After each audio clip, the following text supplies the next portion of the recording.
شخص پیغام نکاح دینا چاہتا ہو ایسی خاتون کو جس کا خاوند فوت ہو چکا ہو یا جس کو طلاق ہو چکی ہو، تو اس کا طریقہ کار کیا ہے؟ آج جو ہم آیہ مبارکہ تلاوت کر رہے ہیں، اس میں حق مہر کے احکام بیان فرمائے جا رہے ہیں۔ ارشاد باری تعالیٰ ہے، لا جناح علیکم ان طلقتم النساء ما لم تمسوہن او تفرضوا لہن فریضہ۔ فرمایا کہ تم پر کچھ مطالبہ نہیں ہے، ان طلقتم النساء، اگر تم عورتوں کو طلاق دو اس حالت میں کہ ما لم تمسوہن، کہ تم نے انہیں ہاتھ نہ لگایا ہو، او تفرضوا لہن فریضہ، یا پھر ان کے لیے کچھ مقرر کر لیا ہو، ومتعوہن، اور انہیں کچھ برتنے کے لیے دو، علی الموسع قدرہ وعلی المقتر قدرہ، فرمایا کہ جو مالدار ہے اس پر وہ چیز اس کی طاقت کے مطابق ہے، وعلی المقتر قدرہ، اور جو تنگ دست ہے اس پر وہ برتنے کی چیز دینا اس کی طاقت کے مطابق ہے۔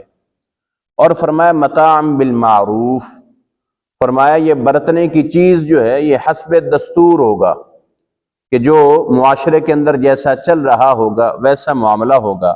فرمایا حقا علی المحسنین، یہ واجب ہے بھلائی کرنے والوں کے لیے۔ ابتدا ہو رہی ہے کہ تم پر کچھ مطالبہ نہیں ہے اگر تم اپنی عورتوں کو طلاق دو جب تم نے انہیں ہاتھ نہ لگایا ہو، یعنی کہ جس عورت کے ساتھ خلوت صحیحہ نہ کی ہو، یا ہاتھ لگانے سے مراد یہاں پر ہم بستری کرنا ہے، اگر ایسا خلوت صحیحہ یا ہم بستری نہ کی ہو تو اگر ایسی عورت کو طلاق دی جائے تو اس کو کچھ دینا واجب نہیں ہے، حق مہر اگر پہلے طے نہ پایا ہو، حق مہر اگر پہلے کچھ مقرر نہ کیا ہو، پہلے کچھ طے نہ پایا ہو، اور ایسی عورت جس کے ساتھ خلوت صحیحہ بھی نہ ہو اور ہم بستری بھی نہ کی ہو، تو فرمایا کہ اس عورت کو کچھ دینے کی ضرورت نہیں ہے، کچھ آپ پر واجب لازم نہیں ہے۔ فرمایا او تفریضوا لہن فریضہ، یا پھر اس کے لیے کچھ مقرر کر لیا ہو، یعنی کہ ابھی خلوت صحیحہ نہیں ہوئی تھی، ہم بستری ابھی نہیں ہوئی تھی، لیکن حق مہر پہلے مقرر کر لیا جا چکا تھا، تو اس وقت کیا ہوتا ہے، اگر ایسی صورت ہو تو پھر خلوت صحیحہ ہو جائے یا پھر ان دونوں میں سے کوئی فوت ہو جائے تو پھر مہر مثلی دینا واجب ہو جاتا ہے۔ مہر مثلی سے کیا مراد ہے؟ مہر مثلی سے مراد یہ ہے کہ معاشرے کے اندر رشتہ داروں میں جتنا مہر چل رہا ہو اتنا مہر اس کو دینا واجب ہو جاتا ہے۔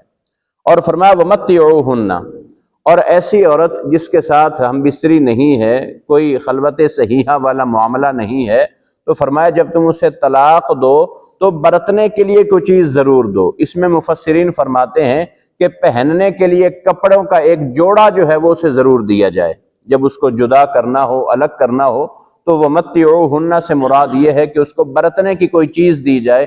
برتنے کی چیز سے مراد کیا ہے کہ کپڑوں کا ایک اچھا جوڑا جو ہے وہ اسے تحفے میں دے دیا جائے۔ فرمایا علی الموسع قدرہ، جو مالدار ہوگا تو اس پر وہ برتنے کی چیز یعنی کہ کپڑوں کا جوڑا دینا اس کی طاقت کے مطابق ہوگا، وعلی المقتر قدرہ، اور اگر تنگ دست ہو تو اس پر وہ کپڑوں کا جوڑا دینا اس کی طاقت کے مطابق ہوگا۔ اگر ایک تنگ دست ہو اور دوسرا امیر ہو تو پھر درمیانے درجے کا جوڑا جو ہے وہ اس کو دیا جائے گا، مالدار ہو تو اچھا جوڑا، تنگ دست ہو تو نارمل جوڑا، دونوں۔ اور اگر کوئی ایک امیر ہو دوسرا تنگ دست ہو تو پھر درمیانے درجے کا جوڑا جو ہے کپڑوں کا وہ اسے ضرور دیا جائے۔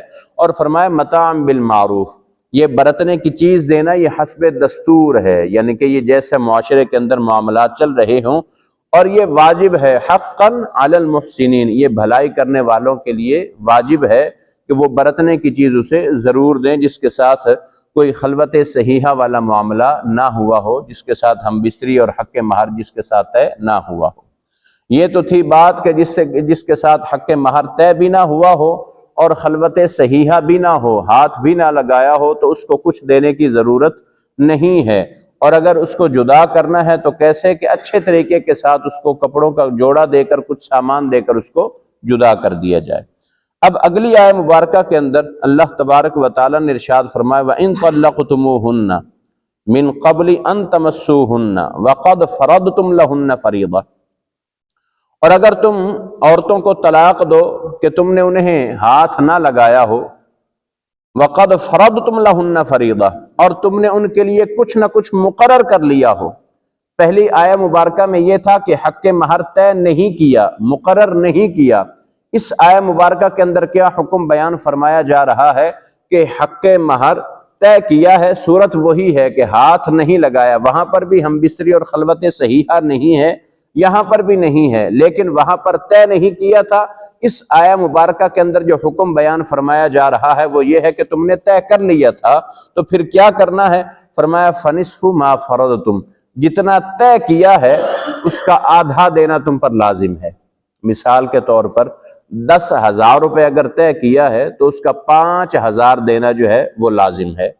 إِلَّا أَن يَعْفُونَ، مگر یہ کہ وہ اس میں سے کم کر دے، یہ عورت کی مرضی پر ہے کہ وہ چاہے تو اس 5,000 میں سے بھی کچھ کم کر دے۔ او يَعْفُوَ الَّذِي بِيَدِهِ عُقْدَةُ النِّكَاحِ، یا وہ زیادہ دے جس کے ہاتھ میں نکاح کی گرہ ہے۔ وہ کون ہے؟ وہ مرد ہے۔ کہ طلاق دینا یہ کس کا حق ہے؟ مرد کا حق ہے۔ تو فرمایا کہ جس کے ہاتھ میں نکاح کی گرہ ہے اگر وہ چاہے تو اس سے زیادہ دے، یعنی کہ لازم دینا تو 5,000 ہے، اگر وہ چاہے تو 5 کی بجائے 10,000 دے، 10,000 کی بجائے 15,000 دے تو وہ دے سکتا ہے۔ وَأَن تَعْفُوا أَقْرَبُ لِلتَّقْوَىٰ، اور فرمایا کہ یہ زیادہ دینا، 5,000 دینا تو لازم ہے، اس سے زیادہ دینا فرمایا ان مردوں کے لیے تقوی کے زیادہ نزدیک ہے، تقوی کے زیادہ قریب ہے، ان کو چاہیے کہ اچھا دیں۔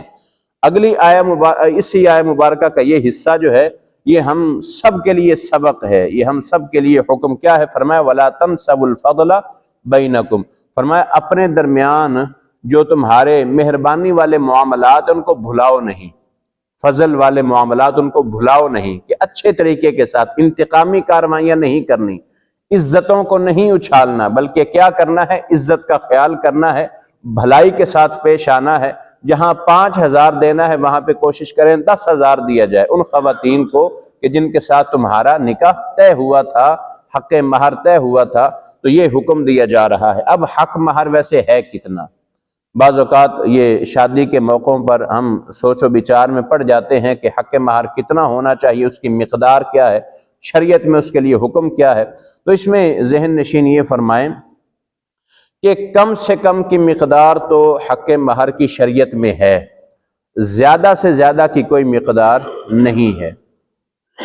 وہ کم سے کم کی جو مقدار ہے، آسان طریقہ بتاؤں گا، امید ہے کہ انشاءاللہ یہ ساری زندگی یاد رہے گا۔ آسان طریقہ کیا ہے؟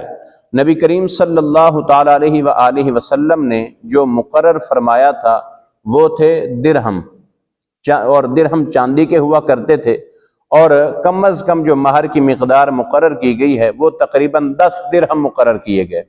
ان کا جو چاندی کے اعتبار سے وزن بنتا ہے وہ بنتا ہے 2 تولے 7.5 ماشے، 2 تولے 7.5 ماشے کم از کم یہ حق مہر کی مقدار ہے۔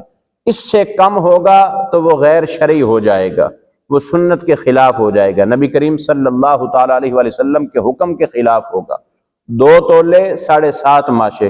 آج ہمارے معاشرے میں ایسا چلتا ہے نا کہ بعض اوقات کچھ لوگ جنہوں نے پچھلے دور میں یا پرانے زمانے میں کوئی کسی نے 32 روپے دیے تھے، کسی نے 21 روپے دیے ہوئے تھے، تو وہ کہتے ہیں کہ شریعت کے اعتبار سے شاید وہی آج بھی وہی چل رہا ہے۔ اس وقت 21 روپے قیمت تھی 2 تولے 7.5 ماشے چاندی کی، لیکن آج وہ قیمت نہیں ہے۔ مارکیٹ کے اعتبار سے جو ریٹ چل رہا ہوگا 2 تولے 7.5 ماشے کی وہ قیمت لگا کے کم از کم مقدار جو ہے وہ حق مہر کی یہ ہے۔ زیادہ سے زیادہ حق مہر کی کوئی مقدار نہیں ہے، کوئی مقدار نہیں ہے۔ جتنا زیادہ کوشش یہی کرنی چاہیے کہ زیادہ سے زیادہ حق مہر جو ہے وہ ادا کرنا چاہیے۔ تو یہ چند ضروری چیزیں تھیں کہ اگر طلاق دی ہے اس عورت کو جس کو چھوا نہیں ہے اور حق مہر بھی طے نہیں ہوا تو اس کو کچھ دینے کی ضرورت نہیں ہے، لیکن کیا کیا جائے؟ اچھا جوڑا کپڑوں کا دے دیا جائے۔ اور دوسری آیہ مبارکہ میں اگر طلاق دی جائے عورت کو اور اس کو بھی ہاتھ نہ لگایا ہو لیکن حق مہر پہلے طے کیا جا چکا تھا تو پھر کیا کیا جائے؟ جتنا طے کیا ہے اس کا آدھا دیا جائے، اور عورت اگر چاہے تو اس میں سے کم کر دے، مرد کو چاہیے کہ وہ زیادہ دینے کی کوشش کرے، 5,000 اگر دینا لازم ہے تو 5 کی بجائے 10,000 دے، اور فرمایا کہ یہ اس کے لیے زیادہ بہتر بھی ہے۔ فرمایا وَلَا تَنْسَوُا الْفَضْلَ بَيْنَكُمْ، اور تم آپس کے جو نیکی والے کام ہیں، فضل والے کام ہیں، مہربانی والے، ان کو بھلاؤ نہیں۔ ان اللہ بما تعملون بصیر، بے شک اللہ تبارک و تعالی جو تم کرتے ہو دیکھنے والا ہے، جو تم کرتے ہو دیکھنے والا ہے۔ دیکھیں ہر آیت کے آخر میں اللہ تبارک و تعالی بار بار فرما رہا ہے کہ اللہ تمہارے کاموں سے خبردار ہے، اللہ تمہارے کاموں کو دیکھ رہا ہے، اللہ تبارک و تعالی تمہارے کاموں کو جانتا ہے۔ یہ سارے بار بار فرمانے کا وجہ کیا ہے، حکمت کیا ہے؟ تاکہ لوگ سمجھیں شریعت کے مسائل کو، شریعت کو مذاق نہ بنائیں اور اس کے ساتھ ٹھٹھا نہ کریں، بلکہ اللہ تبارک و تعالی جانتا ہے جو جس نیت کے ساتھ شریعت کے ساتھ سلوک کر رہا ہوتا ہے، اللہ تبارک و تعالی اس کی نیت سے خبردار ہوتا ہے۔ اللہ تبارک و تعالی ہم کو عمل کی توفیق عطا فرمائے، اور اللہ تبارک و تعالی قرآن کریم کا صحیح معنوں میں فہم نصیب فرمائے۔ وآخر دعوانا ان الحمد للہ رب العالمین۔